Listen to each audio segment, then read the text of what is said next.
Welcome, everybody, to yet another episode of Banter Saga, our gaming podcast. With me, as always, Tim Harris. Welcome back, everybody. Whoa. And I am David Marino. And we've had our fun. We had a couple of, I'm going to say experimental. We had a couple of offshoot episodes where we tried some new stuff. But we're going to get back to the regular format here, starting with our patch notes. Yes. With all of the mistakes we made from the last couple episodes, which, again, we have nothing. I probably made some mistakes in the paranormal activity one, but you know. Maybe. Yeah, we're not getting a lot of feedback on these yet. So one day we'll have patch notes. It'll be okay. Yes. But we usually notice when we make horrific mistakes, and we'll correct them here. But I don't think anything horrific has been mistaken, because everything we've done recently has been 100% opinion-based. It's not like we changed our minds and thought that Bendy was a good game or anything. That's right. So we'll start off. Tim, what have you been up to? What have you been playing? I am currently in the process of getting a perfect game on Final Fantasy IX. Oldie but a goodie. The Steam version, of course. So make certain things easier, but I'm working on that right now. I'm trying to get it done before Saga Frontier Remastered comes out, because then I gotta perfect that. Now, is that you haven't been like doing them in order or anything on Steam? I know you did 7. Yeah, I did 7 and 8 already. Oh, you did do 8. I started okay, so 10, and then I decided since I did 7 and 8, I should just do 9 now. Just go back to 9. All right, so you're kind of doing it in order, I guess, then. Yeah, I'm trying. And then I'll go buy all the retro ones and do those. That's pretty fun. Yes. I am also in the process of perfecting another game. Oh. Yeah, I'm going through BioShock. Oh, okay. Picking up the rest of those. So we're both on the retro grind. Yeah, the remastered version that came out a couple of years ago. I mean, it's kind of basically the same thing. There's not really much of a difference. I'm sure if you were playing on console, the remastered versions probably look a lot better. But on PC, there's really not much to talk about. Yeah, fair enough. It's basically the same game. It just has achievements. It's because the PC version is always going to be better. Sorry, guys. Yeah, pretty much. I mean, unless we happen to get like a really garbage port, the PC version is generally better. Right. Sad day for everyone who doesn't have Sad day. Yeah, that's right. Even with this current gen, the PS5 and the Xbox Series, they're like, 60 frames per second. Like, get on my 120, 144 frame per second level, on PC. That's get wrecked, scrubs. Don't get me wrong. I'm not obsessed with frame rates, but the fact that they're just now getting around 60 is a bit insane to me. Yeah, it is a bit embarrassing. They should have been doing that. I'll forgive them for not doing it for like PS3, even though a couple of games did. It would have been a little bit harder back then. But the fact that it was still 30 on PS4, just sickening. Elitism at its best, everybody. All right, but today's main topic, Tim, we are going to be talking about licensed games that don't completely suck ass. Yeah. Because let's be honest, typically, licensed games are pretty terrible. And I would normally agree with you, but as I sat down to create my list, I realized how many licensed games I actually enjoy. Really? Yeah, I was like... Now, you enjoy them, but is it because they're like a decent product, or just because you like the... No, it's legitimately because format, they're a good product. Okay. Don't get me wrong, there's plenty of garbage shit ones out there too that immediately sprung to mind. Like Fester's Quest. Ugh. God. Yeah. Jesus Christ. Yeah. Even more currently, the practice has pretty much stopped because the quality couldn't keep up, but man, any movie tie-in game is just trash. Yeah, generally speaking, X-Men Origins Wolverine was okay. You know what? I'm gonna give it to... You're right. That one's pretty decent. Yeah, there's a few out there. But generally speaking, the ones that are just off the cuff Like they're not necessarily based on a movie like the newer Spider-Man games. Those are really good. Yeah. But Same in like the same vein, the Arkham games, very good, right, even though they're not directly tied to you anything. know, and that tends to be the licensed games that I enjoy more are the ones that they are licensed but they're not really, you know, a complete tie-in to something. They're just kind of their own entity within that universe. Right. I think that, you know what, that pretty much describes the ones on my list. So Yeah. maybe there's something to that. Yeah, I But think speaking of I the think the list, only one that I'm going to talk about, and you'll know which one immediately. That one's like the perfect tie-in game for the entirety of the franchise, but it's also like the perfect game. So speaking of the list, let's jump in. Tim, what do you yes. have for us first? Well, I'm gonna start things off with a game that I hadn't thought about in a long time until you brought this list up, and that's gonna be Kingdom Hearts. Okay, that's Yeah, an interesting choice because yeah, that kind of falls in line with like the Arkham games or the Spider-Man PlayStation 4, where yes, they're licensed, but they're not really based on anything. They're not a tie-in to anything. yeah. Well, you know, you could technically speaking, they're not really a tie-in to anything, but they Right. do, technically speaking, generally tell like basically the full story of whatever world you're in. So it's hard to choose. You're talking about like but the different properties that they visit. yeah, so like you know, you go to Tarzan, you get basically the overview of every story that you visit. It's kind of like a synopsis, basically. Okay. While you're playing through, it kind of plays from like beginning to end, but it's like a synopsis of how that story goes. So it's not like every point is hit, but you do play through basically the story of these things while Like you're playing the game. like a greatest hits type thing. Yeah, it's hard to explain, but like you do Okay. play the story of these licensed things, but like it obviously has the Final Fantasy element thrown in it. So it's hard to explain, and like there's a part of my brain that is like, did Disney just do this to license out Square's Final Fantasy? Okay. Or Now, did Square do this to get Disney characters? Does Which that was it? change at all throughout any of the games? Do you start, maybe like 1 or 2, Kingdom Hearts 1 and 2, you start playing through like the properties as they are, you like whatever ones are in those ones, you go through like Hercules, you go through the story of Hercules, and then in later games do they kind of do their own thing, or is that pretty consistent through the entire series? So you do revisit worlds later on in like certain worlds between like Kingdom Hearts 1 and 3. And then obviously there's all the offshoot titles we're not going to talk about because there's just so fucking many at this point. But essentially, like the first game especially, it kind of sticks to them roots and plays through like the story of those characters in its own way. It's not dead on, but it's mostly accurate to how the story comes to life when you're watching, the actual movie or something like that. But as it progresses, especially when you revisit those worlds, it starts to tie more into the overarching plot of the actual series and get further away from those stories. I see. So Well, it I would does kind of eventually take on a expect life that. of its own. Okay, I would kind of expect that as like use the existing story as a jumping off point, but then bring it back to tie it to itself. Right.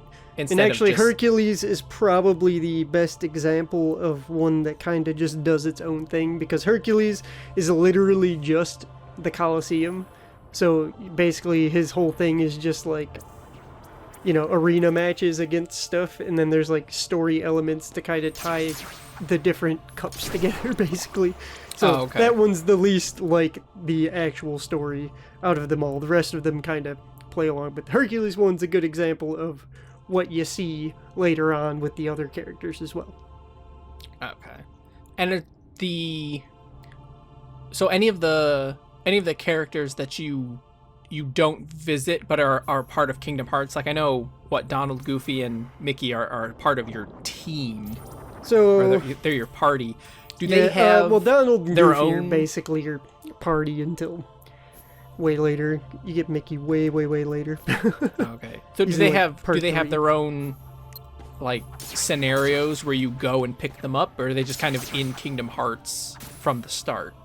So Goofy and Donald, when you first start off, like, nothing is Disney at all, right? It's just these kids who live on this fucking desert island, and it's a tropical island, not desert island, and they're trying to, like, get out there and see new things because they've been, stranded on this island. And as far as I'm aware, you do have parents on this island as well, but you just never see them ever. But they're trying to get out there, and eventually all hell breaks loose, and essentially they get ripped from their world into what is essentially a multiverse of Disney World. And Okay. Donald and Goofy are so Mickey's like the king, right? And Donald and Goofy are like his knight and his mage, basically.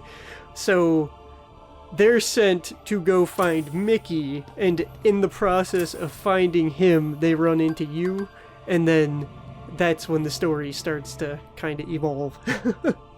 Oh, I see. Okay. So yes, they have their own mission. They're not necessarily just part of some world. They're part of the Disney kingdom, and they're trying to fix the universe, basically.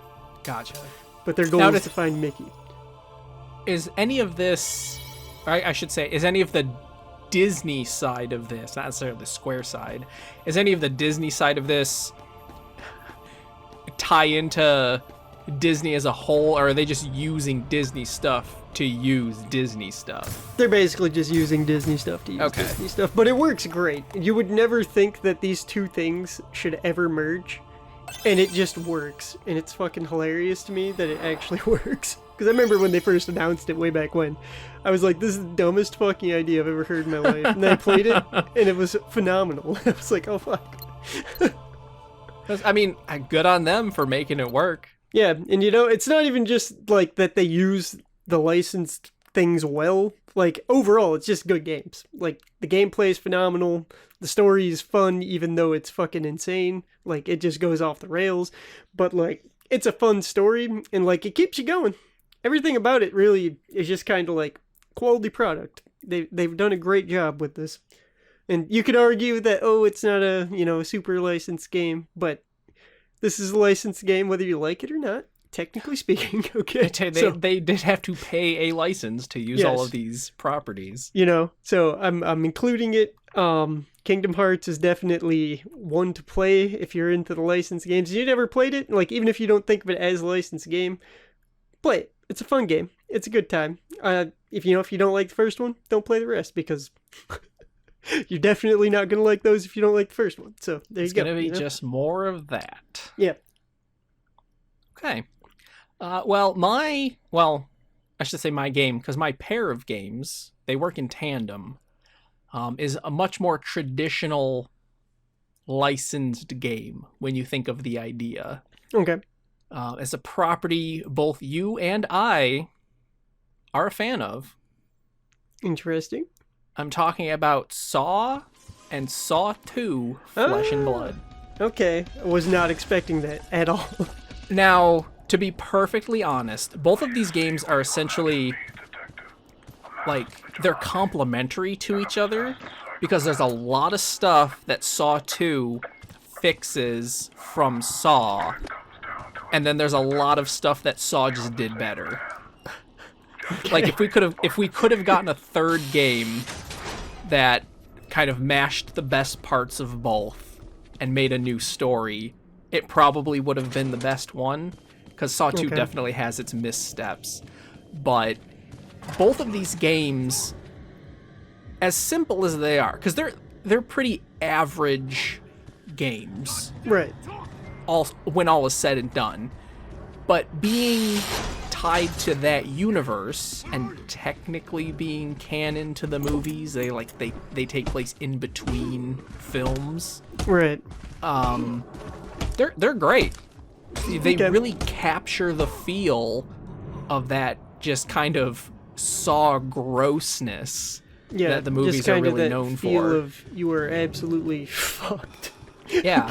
And sure, it's a game, right? So it's got to last a lot longer than an hour and a half, which is what most of the movies are. Right. So the convolution level, even for Jigsaw, kind of goes through the roof. But the traps themselves, which is, what everyone goes to see a Saw movie for, Right. definitely there are a few traps in the games, both games, that rival what was put on screen.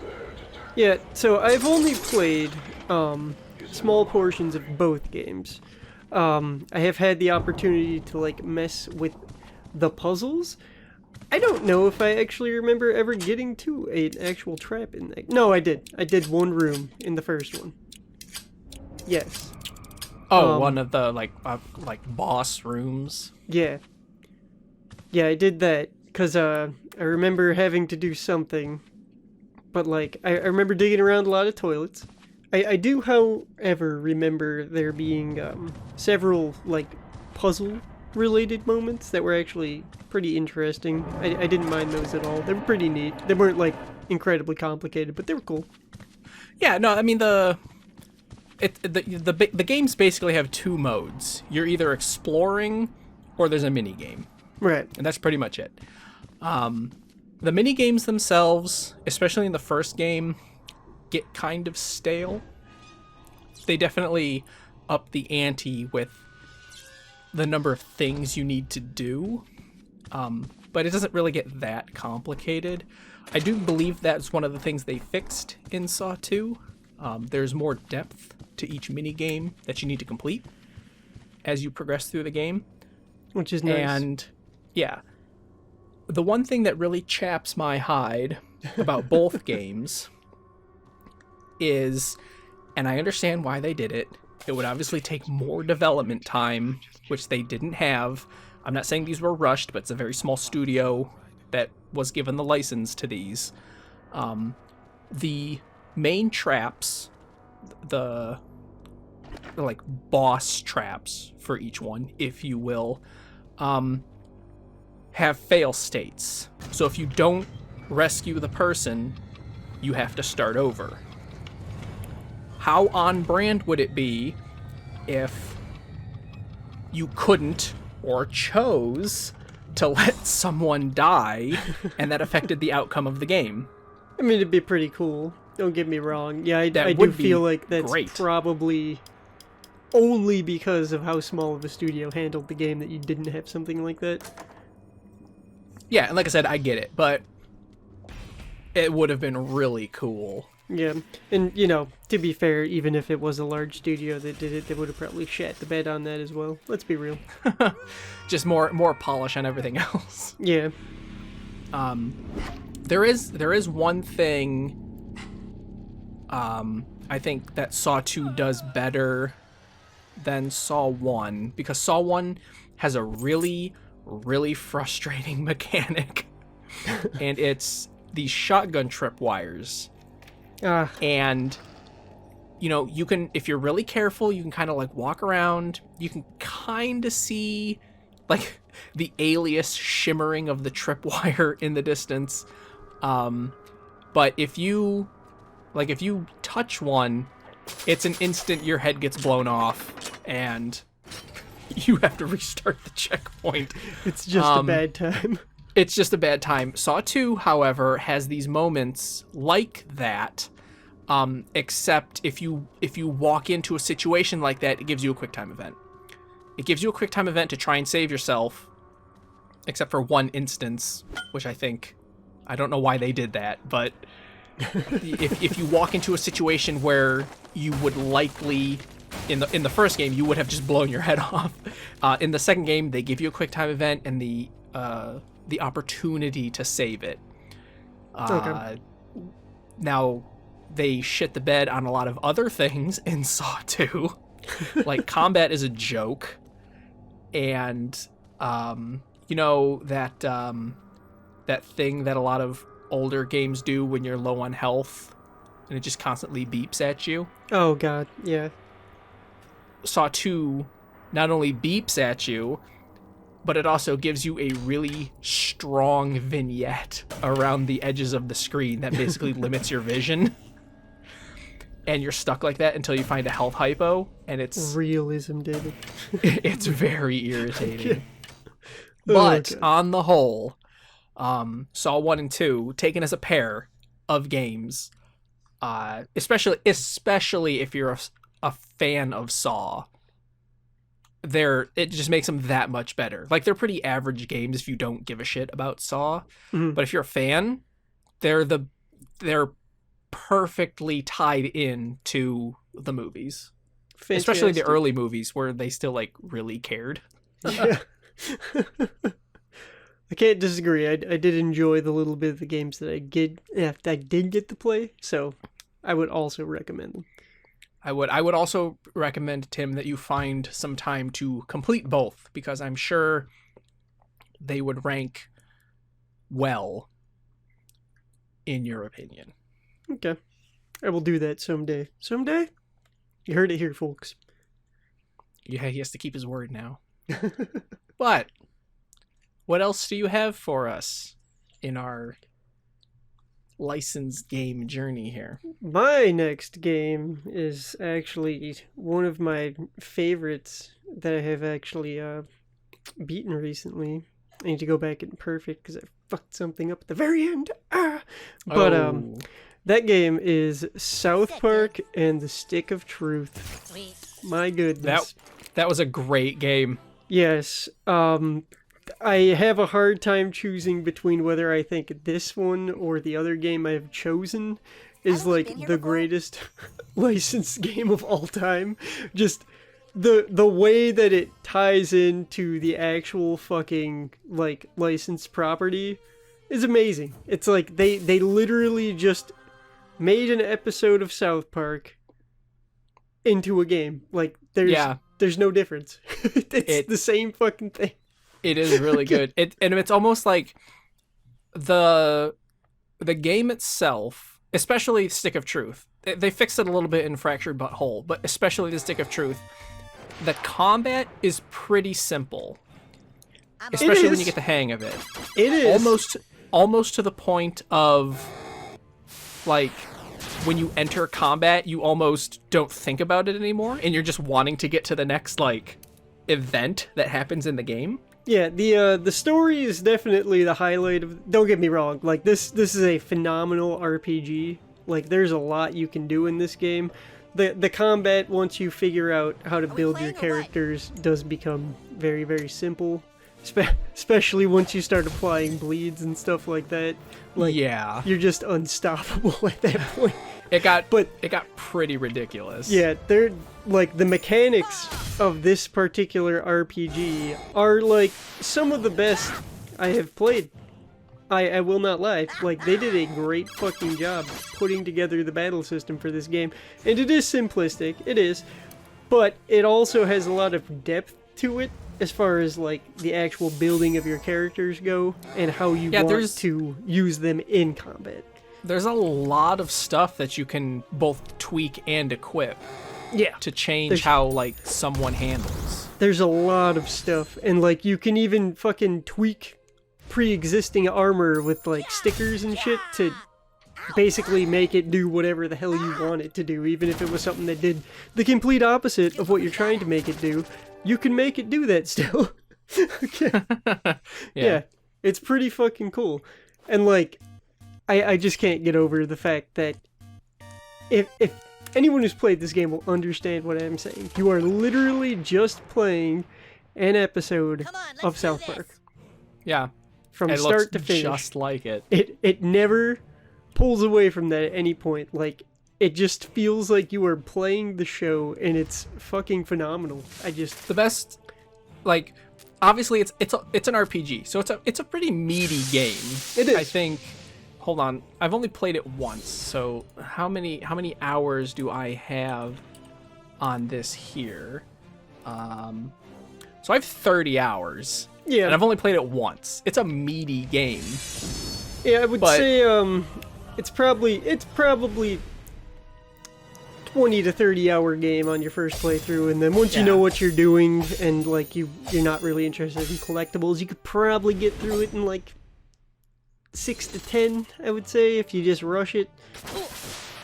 I mean, that's still pretty meaty for games these days. Yeah, it's But not a bad game at all. It's, you know, if you're thinking about the first time you're going through 30 hours worth of content, 20 Right. 20 to 30 hours worth of content, and it never once drops the facade of being an episode of South Park. No. It, like, that in itself is an unbelievable achievement. Yeah, and like even when you're not in story moments, everything that happens is just like an episode of South Park. The side quests, all the character interactions you have when you're just walking around, even the enemies, some of the ways they just pop in, it's exactly like something that would happen on the show. All the collectibles, Yeah, it's even so that. good. Everything. Just they took the idea of a licensed property and elevated it into fucking art. Okay. Yeah, They did a and great job. I think it definitely helped that, like, Ubisoft made this game. It's a Ubisoft title, Right. but you can tell that Matt and Trey like gave a damn about Yeah. making this game. Oh yeah, 100%. It is really good. Do you think without their involvement it would have been anything like what it ended up being? Absolutely not. If Yeah. Ubisoft had just gone off on their own, like, it would have been a really close facsimile. It would have looked like South Park, Right. but I don't think it would have just felt like South Park as much Yeah. as it does. And that is the key to this game, like 100%. Like, don't get me wrong, if you knew nothing about South Park, you're still going to enjoy this game because it's a great game. But for those of us that grew up watching it or just enjoyed it in general, Little help over here. it just everything about it feels right. It's amazing. I think that's probably the most, I don't want to say the most impressive, because we're at a point technologically where it can just look like South Park. Like, it's essentially, it's just South Park. Yeah. But the fact that in and of itself it's a solid RPG. You know, it's not a fantastic RPG, Right. but it's well built and it has the fundamentals down is pretty remarkable when it, Yeah. especially with licensed products. Yeah, they did, like, they went above and beyond with this game, and if you have not played South Park The Stick of Truth, you are missing out, and you should definitely go play it. It's a good fucking time. All around. Don't let the license game hatred keep you away from this one, okay? I can also, I don't know if you've played The Fractured Butthole. I haven't started it yet, no. Also recommend. Yeah. Where I can't imagine that it's worse. I know the combat system is much more complicated. where, you know, the Stick of Truth is that, like, fantasy RPG. Fractured Butthole is like it's a tactics game, and I know Yeah. you like those. Oh, I adore those. Okay, speaking of, though, Tim, Yes. of games that feel like their property, the next game I have quite possibly feels the most like its property Okay. in the history of licensed games. Well. I speak, of course, of Ghostbusters, the video game. Ah, I don't know why I didn't think of that one when I was trying to figure out what David's list would be. Of course that's on here. Holy crap. Okay, so first, many people have said this, even like because this, first of all, this is the game from 2009. Yeah, not the twin stick shooter bullshit. Yeah, not Sanctum of Slime or that weird one that came out around the time of the 2016 movie. This is 2009 Ghostbusters, the video game. This is Ghostbusters 3. Yep, This is the sequel we never got. it really is. It is, like, even just conceptually, the story of this game is great. Yep. The fact that everybody came back, had another adventure, at like game length, it's probably on the shorter side. There's like 7 levels at an hour each, maybe. You could probably get like, it's a 6-hour game, maybe, the first time through. Yeah, But I'd say it's about right. yeah, the story's great. It ties into both movies. It takes place after the second one. It's like chronologically the next adventure that the original Ghostbusters had. Everything. A criticism I could level against it is it's very callback heavy. Yeah, well, a lot of Which- things do that, though, especially Yeah. if they come way after something ended. This They is always true. got to be, call-outs to everything that happened before so the fans know it's actually part of that franchise. This is true, but testament to Dan Aykroyd and Harold Ramis, because they actually wrote the script for this. It's not just a callback to be a callback. Everything that you remember from the first and second movies is either just a joke, which is fine, a callback joke is fine, or it actually ties into the plot, which I think is fantastic. Like, have you played? I don't know if you've played this. Have you played a little bit of it? Oh, I've beaten this game. Oh, you've completed it. Okay. Oh, yeah, 100%. So I love it. the later on in the game where you figure out that the slime from Ghostbusters 2 was all just a cultic ritual from the guy from the first movie, and now he's trying to do things in this game, how it all works together. When I was first playing this game and found all of this out, I was like, this is fucking genius. What an amazing way to tie all 3 of these stories together. Right? Yeah, and that really is. It's like the best way they could have possibly gone about it as a tie-in. And just beyond the story, because like the story's great. Like if you were to just make a movie out of this, it would be Ghostbusters 3. Right. The feel of wielding this technology to bust ghosts, like they nailed that gameplay loop with the capturing and the trapping and the different weapons. Yeah, it does feel very satisfying to drag They all, those motherfuckers they to essentially their just doom.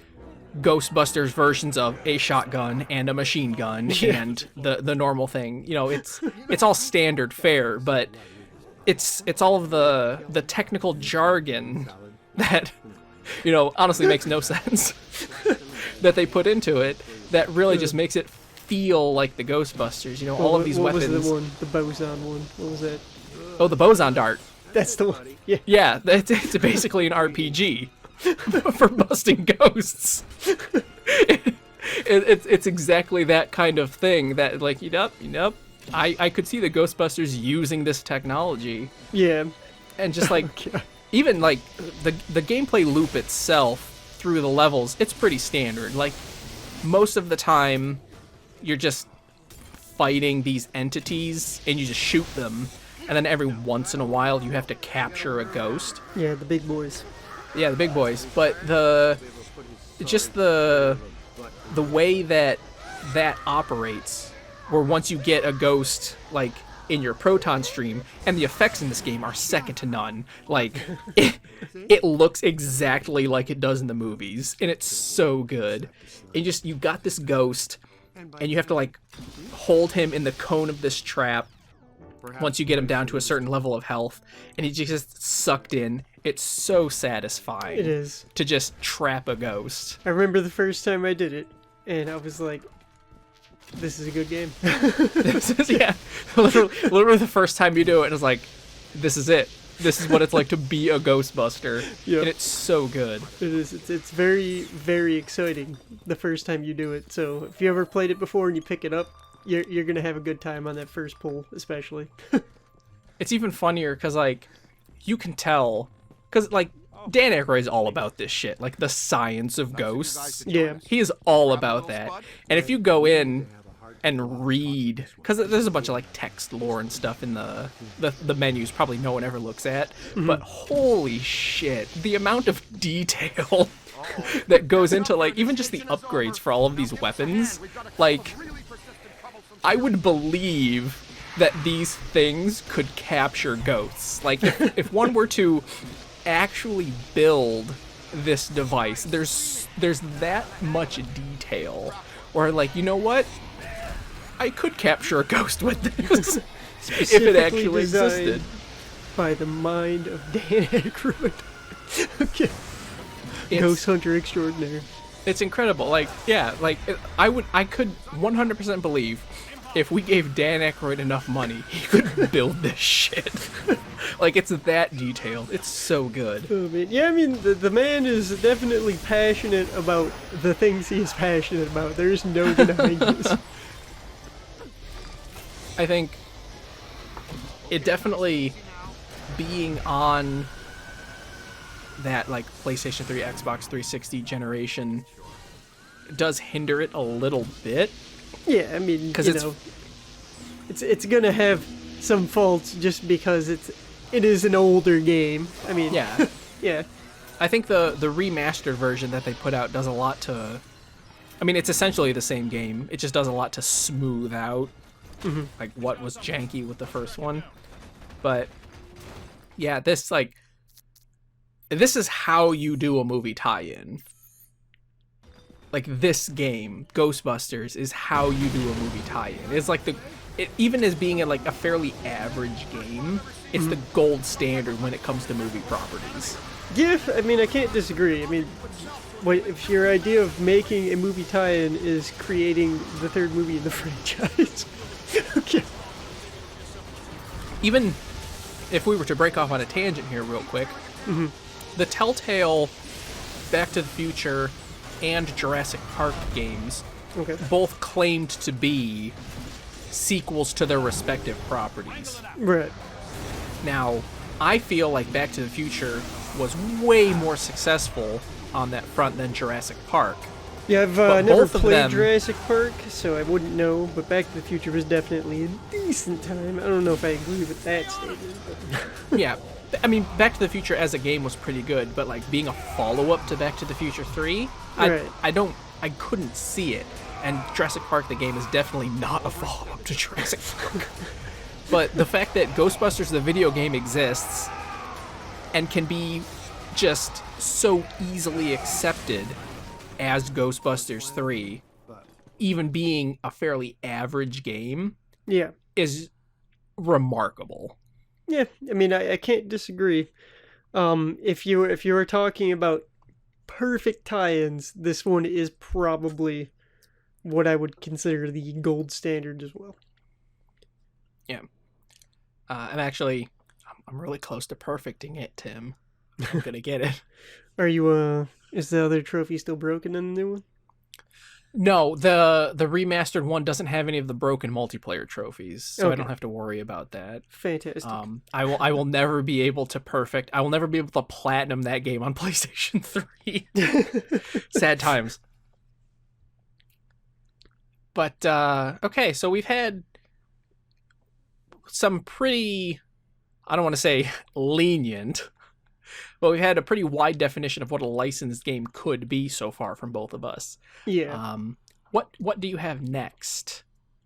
So for my final game, I don't think that we are necessarily being lenient with the idea of licensing on this one, because my final game is Scott Pilgrim vs. the World, the video game.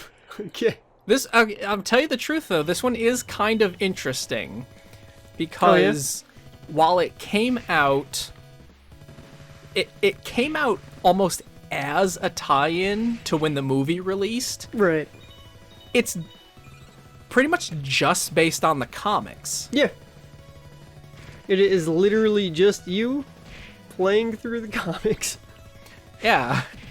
It's a great choice. Oh. I mean, This is bar none. This is my favorite licensed game of all time, bar none. I don't like if I ever think of one that I like more than this, I'm gonna probably shit my pants because I don't think there's one that I enjoy more than this, just on the basis of being a licensed game, obviously. But like, yeah. this is the gold standard of licensed games, in my opinion. Like, they don't get better than this fucking game. Not only was this game just a phenomenal, like, encapsulation of the licensed property. Like, they did a great fucking job.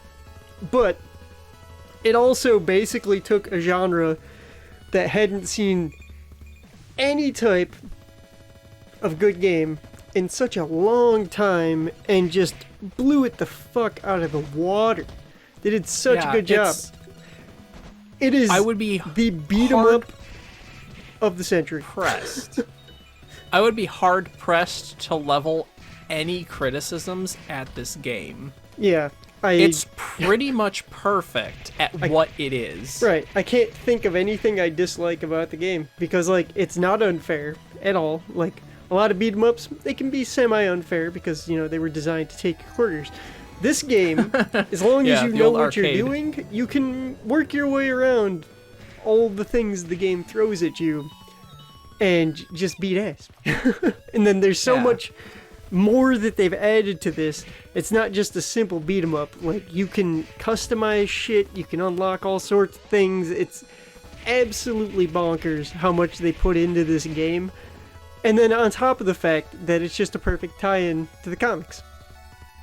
Yeah, it is. And as someone, because I own all of the comics for Scott Pilgrim, as well as the movie. Great movie. It's great comics. The second best movie of all time. Yeah, when this game came out, like, sure, it came out in response to the movie, but man, it encapsulates everything about being retro. Yeah, like the comics are a throwback to. Yeah. Oh man. Like, I'm trying to think of something mean to say about the game and I just can't. I don't dislike anything about it. It's such a good time. Yeah, and you know, as someone who grew up with games way later than the beat 'em up, I can't really hate on it because it's a beat 'em up, and I don't necessarily like that type of game, but it's like this game is just so much fun. Yeah, it's like one argument you could probably levy against most beat 'em ups is they don't necessarily feel like fluid per se, I guess would be a term I would use. Like, they feel a little bit blocky, we'll say. Like, there's a lot of stop all the and action go. Yeah, all the action kind of just happens, but like you kind of gotta, like, yeah, it's stop and go. Like, things don't just progress. It's very stop and go. And like, even when you're fighting a bad guy, generally speaking, especially a lot of older beat 'em ups, you can't fight more than one dude at a time usually. Like, when you're interacting with one guy, all the rest are just kind of there and that's it. But like Scott Pilgrim vs. the World, you can beat all that ass. Yeah, if someone is in your like attack range, you'll hit all of them. Yes. It's great. You can kind of juggle them that way. Yes, it's phenomenal. And there's special attacks and like it's so good. It is. It's really good. Oh, man. Well deserving of the re-release it just got. Yeah, finally, after how many fucking years? A lot of years. I think this is what, like 2010? I think this came out. I want to say it's right around there, 2009, 2010. Yeah. So it's been a decade. And they're just now getting around to me like, oh, I guess people like that game. No, we fucking loved that game. How dare you? And then, lest we forget, the soundtrack. Oh my god. Holy shit. I don't even know how I haven't mentioned that yet. Oh my god. It was by the way, 2010, Scott Pilgrim, the original release. Oh my god. Yeah. Yeah. Holy fuck. Yeah, this game has one of the best soundtracks of all time. Who did it? Anamanaguchi, right? Anamanaguchi, yeah. Oh my god. That was... Every track is a banger. Yeah, banger from front to end. It's so good. Oh my god. And not only this, everybody, but the tracks fit the game fucking perfectly. It does. It's just amazing. I mean, not only, like, it looks like... It doesn't necessarily play like something I would expect out of maybe like the Super Nintendo era, because it is pretty fluid. It's a lot more fluid than stuff extremely out of there. fluid compared to that. But it looks like something and sounds like something straight out of that entire generation. Yeah, like there's no mistake. Like this game is one cohesive whole retro masterpiece tie-in to the comic books. Okay, Yeah. soundtrack and all, like everything fits. It is such a good fucking game. If you've never played this because you never had the opportunity to, because they stole that from you in life, you can play it now. And I totally forgot that they did that because I barred it from my memories. But yes, it is available to you now. Get it before they ruin your life again. Do it. Go buy it. As lovingly crafted as the film itself. Yes. Which, please go watch the movie. Yep. If you haven't, God, if you haven't seen this movie, watch this movie. Okay. Now, there is one criticism I can levy against the movie. How dare you? Well, I do wish that they had given him 2 parts. I would have liked to see 2 movies out of this. oh, okay. Because the second half does feel kind of rushed. It's fair, I guess.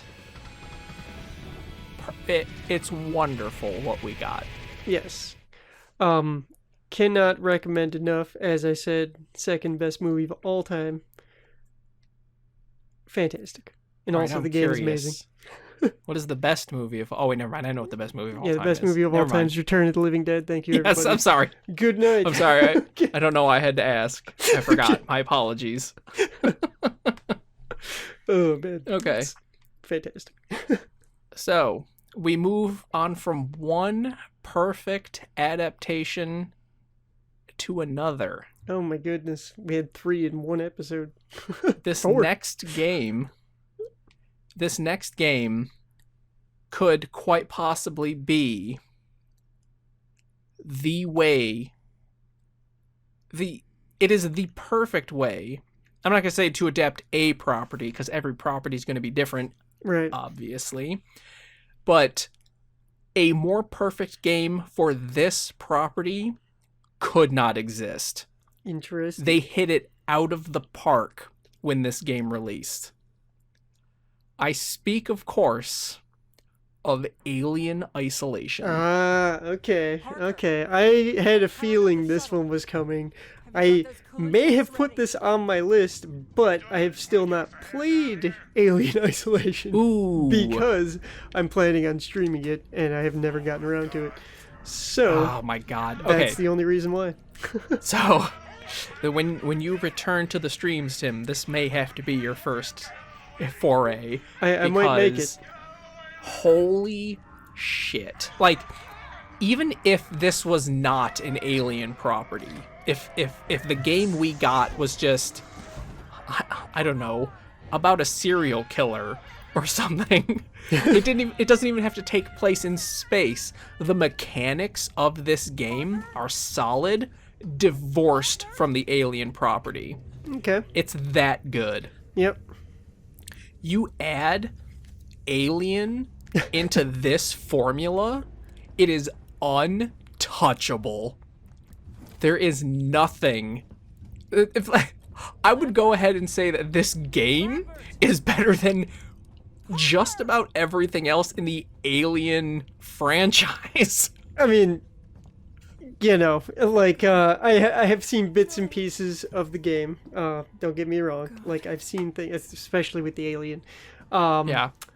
So you're talking about the movies when you say I'm talking about anything. Comics, Okay. movies, the other game, like Alien versus Predator, that whole like comic and game thing that was doing in like Okay. the 90s. Now, to be fair, I don't know the story front to back, so I can't really be like, oh, can it really be comparable to the films in such a manner? But the little bit that I do know makes me think that it probably has a pretty goddamn good story. So I won't talk shit on that, Mark. It does. And like I said, it basically ignores everything except the very first movie.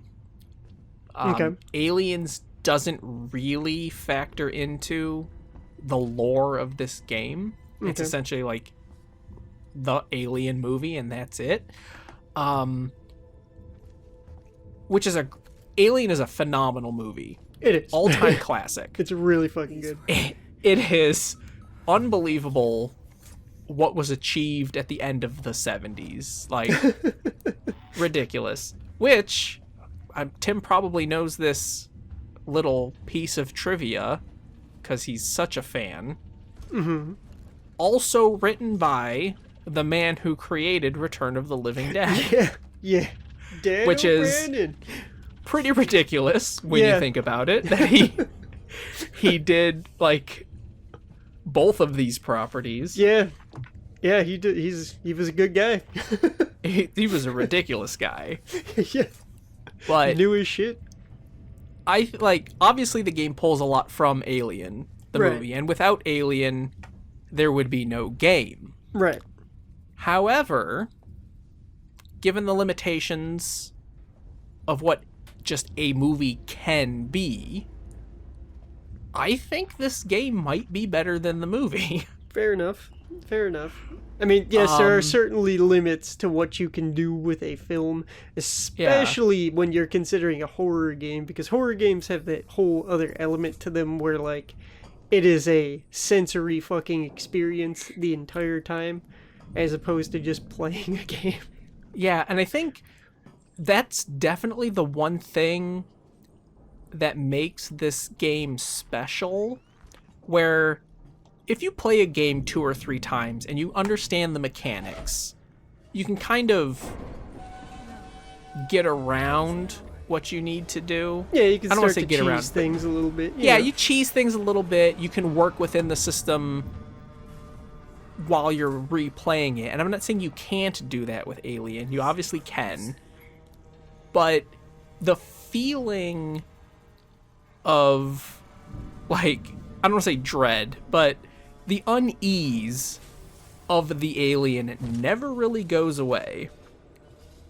Except for when you even know when I he's know not how there. it works. Like, I understand the systems of the game. I understand how the alien works. And that kind of, like, uneasiness when he's around is always there. And I think that's a remarkable testament to how well they executed the xenomorph in this game. It looks absolutely phenomenal. May I ask, have you ever, because go ahead and explain this to people too, but have you ever attempted to do a run using your mic? No, I haven't. And as far as I know, that is a PlayStation exclusive feature. Really? I don't think, even if a mic is connected, that because I have it on PC, obviously, I don't think that has the ability to happen. Interesting. Okay. I had no idea that was a PlayStation exclusive thing. Yeah, I think if your PlayStation camera is connected while you're playing Alien Isolation, like, the alien can listen to you. Yeah. I'm pretty sure that's PlayStation only. Interesting. And it can't, even if you have a headset connected to the other systems, Xbox or PC, I do not think it has the ability to hear you. Okay, very, very interesting. So, just a quick synopsis of that, everybody. There is a setting you can turn on, in apparently the PlayStation version of the game, where if you have a microphone, the alien can actually fucking hear you talking and, like, breathing and making noise. So, like, if you're playing in a noisy room, you're pretty much dead. It'll just find you. Yeah. It was a very interesting idea, in my opinion. There is a virtual reality mod, because I guess it was kind of worked on a little bit and then patched out of the final release, so you can kind of play Alien Isolation in VR. You have to use a gamepad. It doesn't use, like, the Oculus controllers, so you're essentially just in VR playing the game. That would still be terrifying. You know what? It is. Everything, when you're playing on a screen, it's kind of relative to the screen, how large everything is. Right. I don't think you can really appreciate how massive the xenomorph is until you see it in VR. Until it's coming to eat your face off your body. Yeah, it's melt your innards. Definitely a whole new level of unnerving. He's like, don't worry, I'll eat you with my small mouth. Okay. Okay. Jesus, I can't even imagine that in VR. I'd probably shit myself. That sounds terrifying. Yeah, 'cause I have not played the Okay. entire game in VR. I've only done a few challenge maps, just kind of running around, seeing what it's like. That'll be a fun thing to do for a channel. Just put But chat yeah, in definitely- VR alien. Oh God, he has hard enough time with regular Alien. I can't even imagine VR. Oh fuck. All right, though. Is that it though, Tim? Do you have any other games you'd like to briefly talk about real quick? I do have a couple honorable mentions that I feel could have made my list. They didn't, just because like I picked like 10,000 games as usual, and David's like, no, we have to pick less than that, and I was like, fine. I'll tell you what. Why don't you give us one more, and then I'll do one as well. I can just do some honorable mentions. I mean, unless you want Alright. to do one more. Just one more. Just give me one more All right, from your I list. will give you one more from my list, and that is going to be. Let me pick one here. God damn it, this is tough. This is tough. I'm gonna give one. it to Aladdin on the Sega Genesis. He did it. He was talking I about this fucking did it. earlier. I absolutely adore this game. It was one of the earliest games I can remember playing on the Sega Genesis, that and Lion King, but as far as licensed games goes, I believe that Aladdin is the superior title as far as those two games go, anyway. I don't know how you feel about that, David. I've played the Lion King. I've never played Aladdin. You've never actually I've not played it? Aladdin, Oh no. my God. I have played the So- Lion King. Okay, so Aladdin is basically your, I guess it's 16, whatever, however many bits adventure. 16. Yeah. And holy fuck, is this a good time? Like, it's a platformer with like very basic combat mechanics, but basically you play through the story of Aladdin from beginning to end. You know, it's obviously not the exact story. There's like, you know, little changes here and there because it's a platformer. Okay. Yeah. But it is one of, like, I honestly think it's one of the most, like, at least in that time anyway, it just feels so smooth, the platforming of the game. So good. Like, there's a lot of people that say some of the levels are, like, frustratingly difficult and blah, blah, blah, blah, blah. I disagree. I think that, you know, maybe it's just because I played the game so many times, I don't know. But I think that it's just the right amount of difficult to where it can be anger-inducing at times when you fuck up, but it's not, like, impossible. Like, you're gonna get through it eventually, you just have to keep trying. But I think this might be probably all, like, the early tie-in games. This is probably my favorite one by far. It's really good. You get all the classic moments. You get the Cave of Wonders. You get the fight with Jafar. What's that big asshole guard's name? What's his name? I don't remember his name. Oh yeah, I don't remember. Yeah, that guy. You fight that guy. I think he's like stage 1 actually. He might be stage 2. But you fight that guy. Total pushover. You throw apples and you have a sword. Abu does help you in some situations. So everyone's present.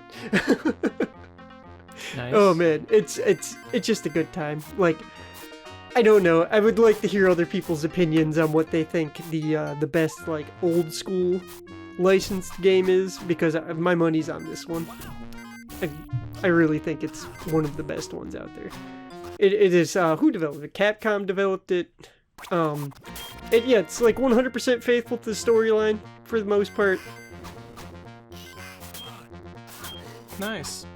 Yeah. Yeah, that's one I have not played. Although I do know that Disney in the 16-bit era has like a really good track record Yeah. of decent games. Or you know what? I'm about 90% certain that I'm talking about the Super Nintendo version now. It's one of Oh. those two. God One damn of it. them. Now my brain's question. I had both. Am I talking about the Super Nintendo version? Whatever. Either way. Well, Good game. I'll tell you what. You'll know based on what I said. The last game I have for us, Tim, is also from the Sega Genesis. Oh, fuck. We're going way back. I speak, of course, of Jurassic Park for the Sega Genesis. Okay. Okay. This one, it's kind of also just a platformer. Like, there's not really a lot going on. You play through kind of some highlights from the movies. But it's just, especially the Alan Grant side, the like main game, it's just a really solid, fun dinosaur adventure. Yeah. As you're going through all of the different levels. There's some things that are kind of convoluted in like that old, like, we want to sell subscriptions to magazines type of way. Yeah. But not only is it's just really fun, it's really dark, like realistic graphics, especially for the Sega Genesis. Yeah, I can't disagree with that. The soundtrack is an absolute banger. Especially for, like, I mean, the Sega Genesis was never really known for its great sound quality. No, not really.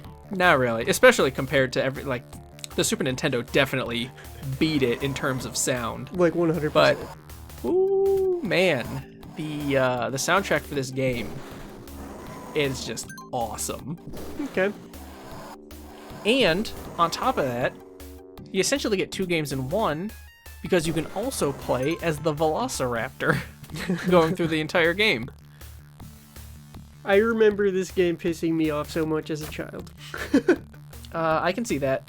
I can definitely see that. I did beat it, but holy fuck did this game piss me off as a child. I remember especially that first stage. Yeah. The with first stage. That's the one with like the green logs and the climbing. Yep. Oh my god. And it just loops if you don't know what you're doing. Yes. Fuck that stage. That's that stage. There are definitely a couple of instances of retro bullshit with that. Shit. But on the whole, definitely a really great tie-in, and if I may say so, I think way better than both the NES and the Super Nintendo Jurassic Parks that were out at the time. Yeah, I actually agree with that completely, because I had those as well. I think the Genesis Jurassic Park might be the best Jurassic Park that was out at the time. Yeah, I will even give the Genesis Jurassic Park my vote over the PlayStation version of Jurassic Park. You're talking about the Lost World? Yeah, the one that was like top down. Or I think it was. No, well, that wasn't PlayStation. What Top was down, that was the NES. Oh, okay. Or the Sega Genesis version of the Lost World was also top down, and that game was kind of maybe that's the one good. I'm remembering then, because fuck that game. I will also agree with fucking that game, because it is not. It's not good. Yeah, if I'm wrong about that, it'll be in the patch notes next time. So I'll look it up after this. But yeah. Oh my god, fuck that. Yeah, those were not good. No. But okay, so Tim, would it be fair to say that all of the games we've talked about, all of the licensed games that we've talked about today, are highly recommended to check out? Yeah. Yeah. Excellent. Cannot say don't check them out, because I want you to check them out, especially Definitely. Scott Pilgrim. Yeah, please play Scott Pilgrim. Yeah. Please play and watch Scott Pilgrim. There you go. And then, I don't know, give Edgar Wright something else to do with Scott Pilgrim. Those were so good. Oh man. But all right, let's close up here with something that you're looking forward to playing. What's on your radar? What is on my radar? Well, in a mere what do we got? 9 days. 9 days, everybody, because it is currently after midnight. I will be sinking my teeth into Saga Frontier Remastered. Ooh. Oh my god. You have no idea. That's one game, correct? It's not like a compilation? No, it is one game. Okay, but so it it's is just one Saga Frontier. game I have been waiting my entire life for. Ever since I knew that they were fucking, like, they've been releasing new versions of every Final Fantasy and Chrono Trigger and all that shit for years. And I'm like, where the fuck is my Saga Frontier? Why is that not getting... And even the original games got a fucking update for the Switch, and I was like, where the fuck? It's Saga Frontier. Where is it? And I'm finally getting it, and I'm so happy. And they finished the game, everybody. All the content, it's in the game now. Oh, it's coming back. Yes, they're putting it into the game. Like, there's a bunch of shit that got left on the cutting room floor of the original game because they ran out of money and they had a deadline. So they had to take a bunch of shit, and, like, there's hints that it was there that everyone's dug up over the years, and there's stuff in the code that, you know, is like, oh, obviously this was supposed to be here, but it wasn't. And just based on interviews with the people who were involved with the game, we knew there was a ton of shit that never got put into the game. That's all in the game now. And I'm so happy. Okay, that's really cool. Yeah, they could have just shit out a remastered version of the game and not added any of that, but they put the time in to give us the full game. I really like when a remaster goes back and, like, finishes the job, essentially. Absolutely. So I am extremely excited to get my hands on that, because not only is it going to be the game that I love, it's going to be the game that I love plus all the stuff that I've always been curious about. Nice. Yes. Very nice. The next game I have on my radar, after I perfect Ghostbusters, I'm both very much looking forward to and incredibly apprehensive about. I'm going to start playing Life is Strange 2. Okay. I'm going to be perfectly honest. I don't know if it can even come close to being as good as the original one. Yeah, I still haven't actually beaten the first one, but the parts I have played, so good. the first, like, Life is Strange, the original game, is amazing. Yeah. And I get why they didn't, like, continue that. Like, it's a new set of characters. There's basically nothing to do with the first game. Right. But man, I love those characters so much. I don't know if I can just accept a new cast in this sequel. It's like, how dare you? We'll see though. I'm gonna give it a go. We'll see what happens. And there's even a third game coming out later this year. You know, like, well, maybe I'll get to see that one too. Yeah, I mean, I guess technically speaking, if they're gonna be a different cast every time, you have a chance at greatness again with every sequel. Yeah, it's true. It's more like an anthology instead of a series of events. Right. So there's that plus side to something like that. Like, they can't just continue the story and ruin it forever. Yeah, run it into the ground. Boy, we Yes. all know what that's like. Yes, we do. Okay. All right. Well, if you liked this episode, pick a thumb, let us know, subscribe to the channel, because we're going to keep doing this whether anybody watches it or not. That's right. 'Cause we have a good time doing this, don't we? I do. Yeah, it's always a fun time. It's always good to talk about why we like games. And I learned But- stuff about myself. Because, like, that Yeah. Bendy episode, I thought I was a complete lover of Bendy. Turns out I'm not. Yeah. When you go back and look at things, sometimes you got to face the shit. Yeah. But we will each see you on the next one. Good day. Good day.